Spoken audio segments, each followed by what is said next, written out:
মনে করলাম হয়তো বা ভুলে লিখে ফেলেছি।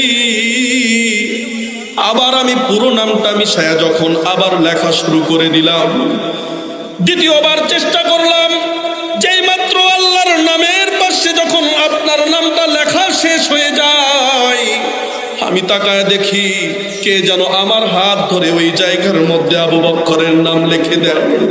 একবার দুইবার নয় গো নবী, তিনবার চেষ্টা করার পর আমি যখন আবু বকরের নাম ছাড়া এই আংটিখানা তৈরি করতে পারতেছিলাম না, এই অবস্থায় এই আংটিখানা নিয়ে আমি আপনার দরবারে আসছি।